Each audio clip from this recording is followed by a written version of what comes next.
ఇందాక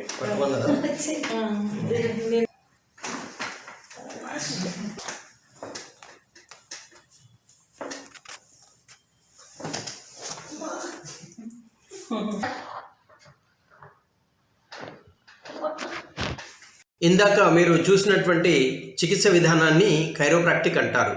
కైరోప్రాక్టిక్ అమెరికాలో చాలా ఫేమస్. అమెరికాలో కైరోప్రాక్టిక్ చికిత్స చేసే డాక్టర్లు 70,000 మంది డాక్టర్లు ఉన్నారు. మన ఇండియాలో కేవలం 11 మంది మాత్రమే ఉన్నారు.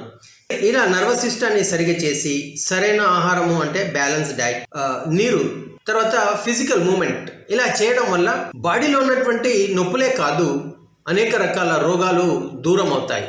Heart attack, BP, thyroid, cholesterol, cancer ఇలాంటి దీర్ఘకాలిక వ్యాధులను మనము నయం చేసుకోవచ్చు. ఫస్ట్ ఆఫ్ ఆల్ ఏంటంటే నర్వస్ సిస్టాన్ని సరిగా చేసి బ్యాలెన్స్ డైట్ తీసుకోవడం వల్ల అనేక రకాల రోగాలు దూరం అవుతాయని చాలామంది సైంటిస్టులు ప్రూఫ్ చేశారు. కాబట్టి this is proven science. It is not a blind belief, it is not a మూఢనమ్మకం. మీలో ఎవరికైనా ఇలాంటి ప్రాబ్లం ఉంటే మమ్మల్ని కాంటాక్ట్ చేయండి. We will be happy to help you. Thank you very much.